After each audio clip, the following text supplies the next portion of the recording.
Assalamualaikum warahmatullahi wabarakatuh. Selamat pagi anak-anak. Apa kabar kalian hari ini?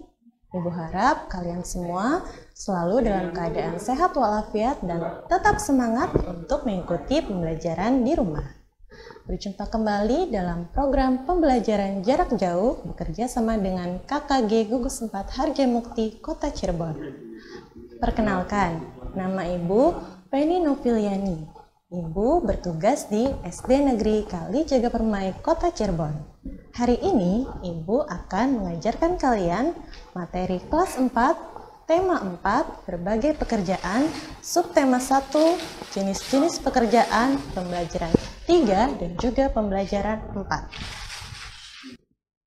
Baiklah anak-anak, karena kita masih harus berdampingan dengan pandemi COVID-19, maka Ibu dan Bapak Guru tidak henti-hentinya untuk selalu mengingatkan kalian pentingnya menjaga protokol kesehatan. Apa saja sih protokol kesehatan yang harus kita jaga? Yuk kita simak bersama. Yang pertama, jangan lupa untuk selalu mencuci tangan menggunakan air yang mengalir dan juga sabun. Jika tidak ada, kalian bisa menggunakan hand sanitizer. Selanjutnya, jangan lupa untuk selalu memakai masker jika kalian bepergian ke luar ruangan. Kemudian, senantiasa menjaga jarak minimal 1 meter. M yang selanjutnya yaitu menjauhi kerumunan. Dan M yang terakhir yaitu membatasi mobilitas. Sebisa mungkin kalian untuk selalu di rumah saja ya.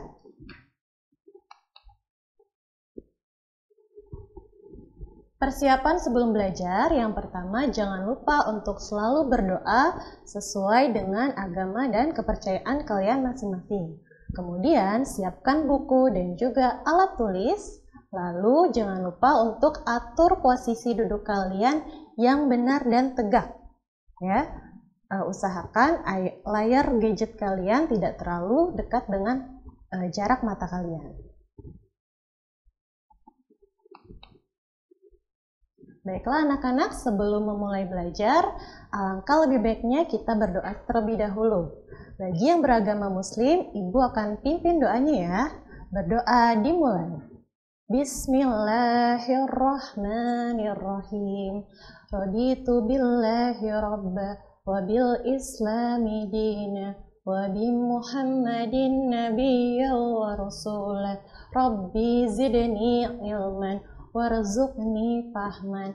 Amin, amin ya rabbal alamin.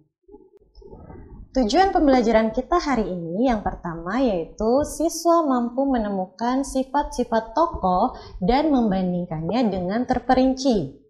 Tujuan yang kedua yaitu siswa mampu menyampaikan pendapatnya mengenai sifat tokoh yang patut dicontoh baik secara lisan maupun tulisan dengan sistematis. Tujuan yang ketiga yaitu siswa mampu memberikan pendapat tentang sikap tokoh dari cerita yang dibaca secara terperinci.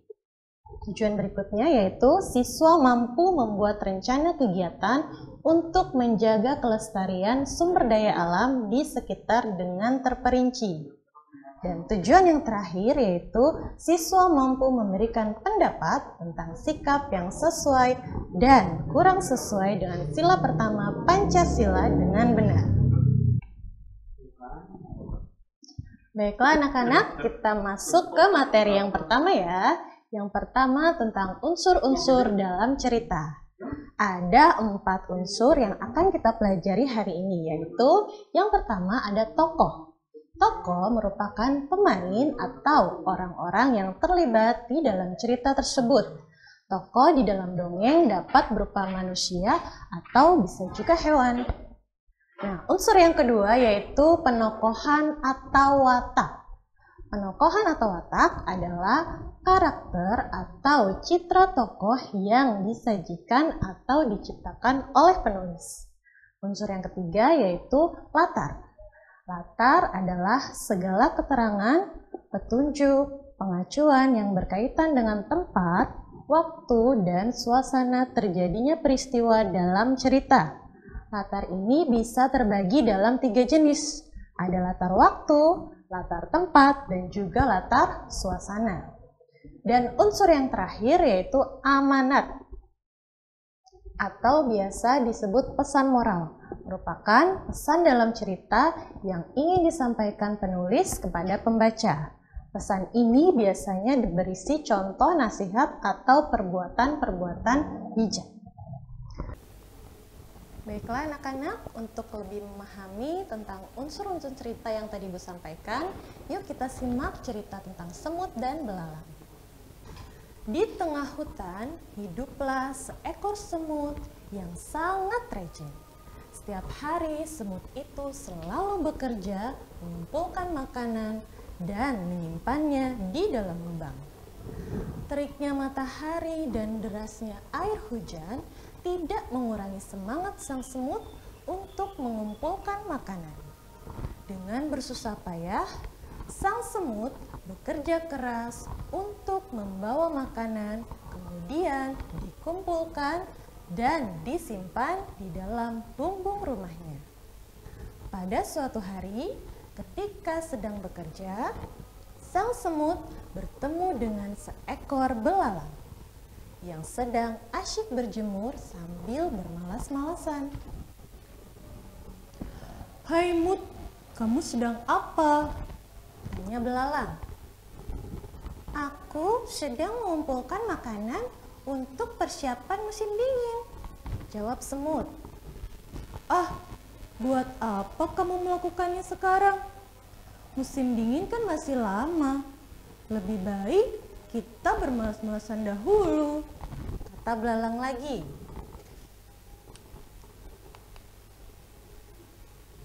Sang semut tidak mempedulikan belalang. Ia tetap bekerja mengumpulkan makanan yang dijumpainya.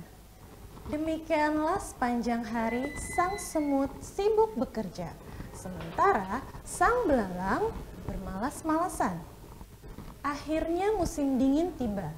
Sang semut yang rajin itu duduk dengan nyaman di dalam rumahnya yang hangat. Ia menikmati makanannya yang berlimpah. Sedangkan belalang termenung sedih di rumahnya karena ia tidak memiliki makanan sedikit pun. Saat belalang hampir mati kelaparan, sang semut datang dan memberinya makanan. Nah, sejak saat itu, sang belalang rajin bekerja mengumpulkan makanan seperti sang semut. Nah, dari cerita yang tadi sudah kita saksikan bersama, coba kalian tulis pendapat kalian tentang sikap semut dan sikap belalang yang tadi sudah mereka perlihatkan. Coba menurut pendapat kalian, bagaimana sikap semut tadi? Ada yang tahu? Iya, betul, pintar. Semut adalah hewan yang sangat rajin. Setiap hari semut bekerja keras mencari makanan. Sifat semut selain rajin, ia juga tetap semangat. Dan si semut tadi memiliki hati yang baik dan tidak pelit. Nah, selanjutnya bagaimana pendapat kalian tentang sikap belalang? Ada yang masih ingat? Ya, pintar. Sikap belalang tadi itu sangat pemalas. Dia tidak mau bekerja keras. Meskipun begitu, karena pelajaran pada cerita tersebut, sang belalang mau berubah dan bekerja keras mengumpulkan makanan. Nah, dari kedua tokoh yang sudah kalian saksikan tadi, sikap apa ya kira-kira yang perlu kita contoh? Ya, betul sekali. Dari cerita yang tadi kalian sudah simak, ada beberapa sikap yang perlu kita contoh. Di antaranya, ada sikap rajin, baik hati, semangat, dan mau berbagi terhadap orang yang sedang kesusahan, seperti yang ditunjukkan oleh sang semut.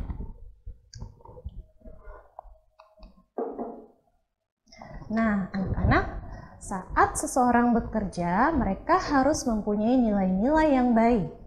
Jujur dan kerja keras adalah nilai yang harus dimiliki. Ada yang tahu apa itu yang dimaksud dengan jujur? Apa saja contohnya? Ayo kita simak cerpen berikut ini. Judulnya, Pemimpin Idola, Pemimpin yang Jujur. Ida, temanku sebangku. Mungil, berkulit hitam manis, tidak banyak bicara, dan pandai, itulah cirinya. Ia seorang anak yang sederhana. Ayahnya sudah lama meninggal. Ia tinggal bersama ibu dan juga adiknya. Ida anak yang sangat pandai. Nilai-nilainya selalu bagus. Memberinya kesempatan untuk meneruskan sekolah tanpa biaya. Semua buku pelajaran dan juga perlengkapan sekolah ditanggung oleh sekolah. Ida tidak pernah malu dengan kondisi keluarganya. Bahkan, ia semakin rajin belajar dan terus berprestasi. Ida juga selalu menjadi tempat bertanya jika teman-temannya mengalami kesulitan dalam pelajaran. Teman-teman memilih Ida sebagai ketua kelas. Pandai, tenang, dapat berkomunikasi dengan baik, serta mampu menjaga ketertiban kelas menjadi modal utamanya. Hari ini, Ibu Tati mengingatkan tentang ulangan matematika. Sebagian siswa tidak siap, termasuk Gugut, si jagoan bola, yang duduk di belakang kami. Waduh, saya belum belajar, Bu. Kemarin saya seharian bermain bola sampai sore. Pulang ke rumah langsung tidur, Bu. Protesnya. Ulangan tetap berlangsung. Gugut resah. Ia menengok ke kiri dan ke kanan. Tiba-tiba ditendangnya kursi Ida dari belakang.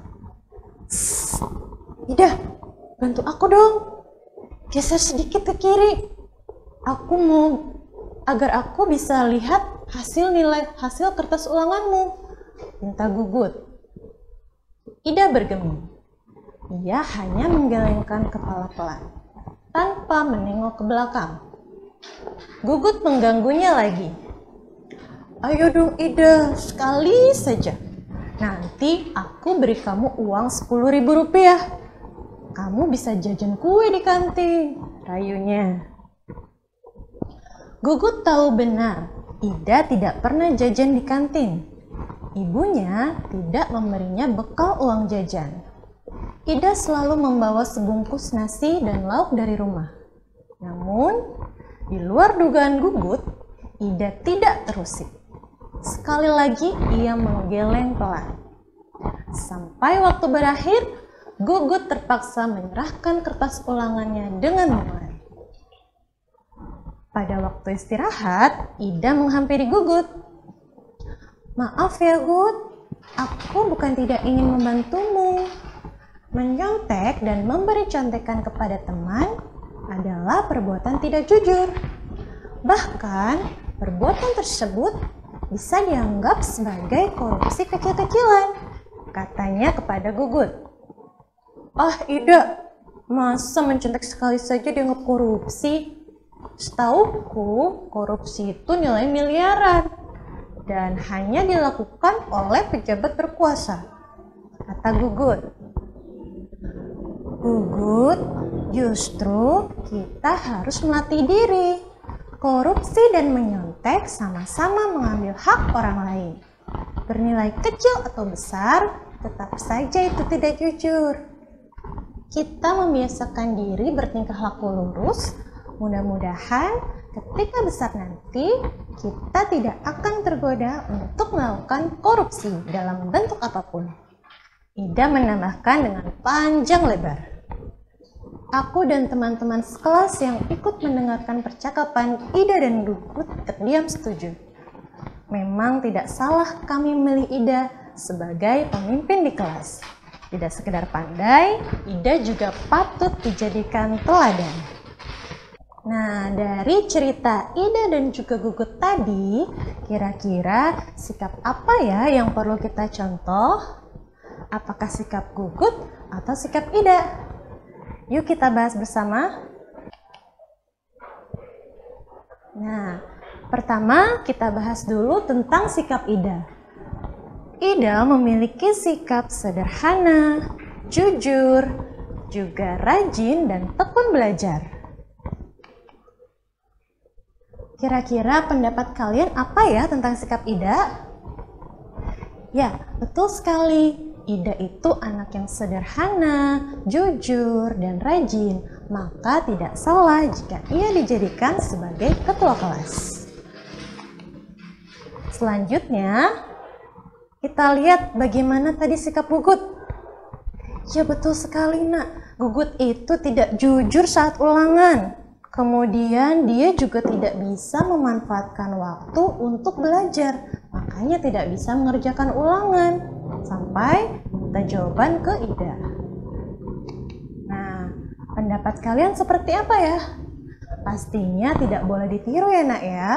Sikap Gugut yang tidak jujur, tidak mau belajar, dan juga suka mencontek saat ulangan, itu tidak patut untuk kita tiru.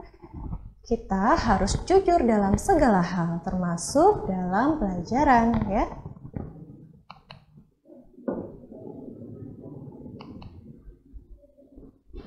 Nah, sikap jujur yang tadi sudah dilakukan oleh Ida itu merupakan salah satu pengamalan sila pertama Pancasila, yaitu ketuhanan yang Maha Esa. Ada yang masih ingat apa lambang dari sila pertama Pancasila? Ya, pintar. Lambang dari sila pertama Pancasila adalah bintang. Sila pertama mengajarkan bahwa pemeluk agama harus taat dengan aturan agamanya. Setiap agama pasti mengajarkan pemeluknya untuk berbuat jujur. Sikap tidak jujur akan membawa dampak bagi diri kita dan orang lain. Semua orang harus bersikap jujur, termasuk orang-orang yang bekerja. Benar kata Ida. Mungkin tindakan tidak jujur ketika sekolah adalah mencontek, dan tindakan tidak jujur ketika sudah bekerja itu bisa korupsi atau mengambil hal yang bukan miliknya. Jangan ditiru ya nak ya, tentu kita harus meniru sikap yang baik seperti sikap Ida, yaitu selalu jujur. Nah, tahukah kamu siapa yang bekerja agar lingkungan tetap terlindungi? Ya, mereka adalah pecinta lingkungan.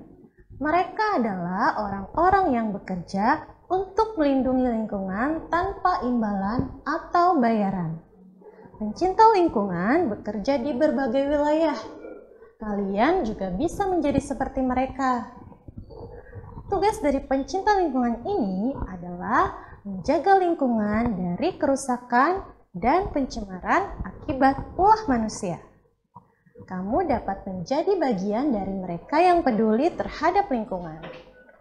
Coba buatlah rencana kegiatan agar sumber daya alam di sekitarmu terjaga.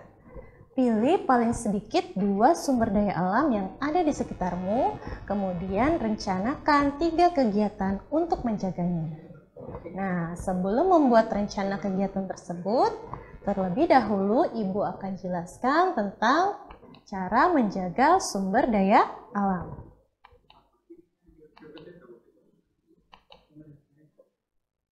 Nah, berikut adalah beberapa kegiatan yang dapat menjaga sumber daya alam.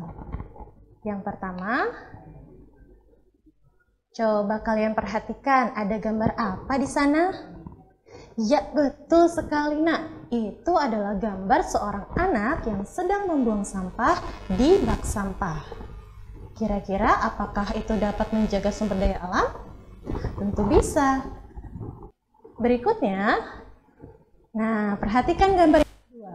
Ada 3 orang anak, yaitu Edo, Siti, dan juga Dayu yang sedang menanam pohon. Ya, mereka bersama-sama bekerja sama untuk menanam sebuah pohon atau melakukan penghijauan. Ini juga merupakan cara atau kegiatan untuk menjaga sumber daya alam. Nah, jika kalian sudah tahu kegiatan apa saja yang dapat menjaga sumber daya alam, yuk kita buat tabel rencana kegiatan untuk menjaga sumber daya alam. Tabelnya seperti yang Ibu contohkan ini ya. Yang pertama, sumber daya alam ada di kolom pertama, kemudian di kolom kedua ada rencana kegiatan, dan kolom yang ketiga alat yang dibutuhkan. Nah, sumber daya alam yang bisa kalian tulis yang pertama yaitu contohnya sungai. Kira-kira apa saja ya yang bisa kita lakukan untuk menjaga kelestarian sungai? Nah, di antaranya yang pertama yaitu tidak membuang sampah ke dalam sungai. Kegiatan yang kedua yaitu menanam banyak pohon. Dan yang terakhir tidak lupa untuk melakukan penghijauan dengan menyiram pohon-pohon dan juga memupuk pohon yang sudah kalian tanam tadi. Sedangkan alat yang dibutuhkan yaitu ada keranjang sampah dan juga cangkul. Contoh sumber daya alam yang kedua bisa berupa air sumur. Apa saja yang bisa kita lakukan untuk menjaga kelestarian air sumur? Nah, ini contohnya. Yang pertama, tidak membuang sampah ke dalam sumur. Yang kedua, membersihkan sampah yang masuk ke dalam sumur. Dan yang terakhir, kalian bisa melakukan penghematan terhadap penggunaan air bersih. Jadi, gunakan air seperlunya saja ya, Nak. Sedangkan alat yang dibutuhkan untuk menjaga kelestarian air sumur yaitu keranjang sampah dan juga alat-alat kebersihan lainnya. Baiklah anak-anak, sekarang kita masuk ke kesimpulan pembelajaran kita hari ini. Ayo, masih ingat tidak yang tadi sudah kita pelajari apa saja? Yang pertama, ada unsur-unsur cerita. Di antaranya terdiri dari tokoh, penokohan, atau watak, kemudian ada latar, dan juga ada amanat. Yang kedua, kita dapat membandingkan dan menentukan sifat tokoh dalam suatu cerita yang patut dicontoh dengan membaca cerita secara seksama. Seperti tadi, ada sifat tokoh yang bisa dicontoh dan ada sifat tokoh yang tidak patut untuk dicontoh. Kesimpulan yang ketiga yaitu jujur merupakan salah satu sikap yang sesuai dengan pengamalan sila Pancasila. Pertama yaitu ketuhanan yang Maha Esa.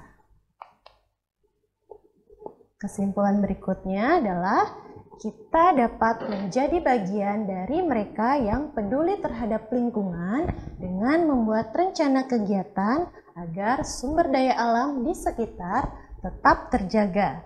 Contohnya dengan tidak membuang sampah ke sungai, menanam pohon, dan juga melakukan penghijauan.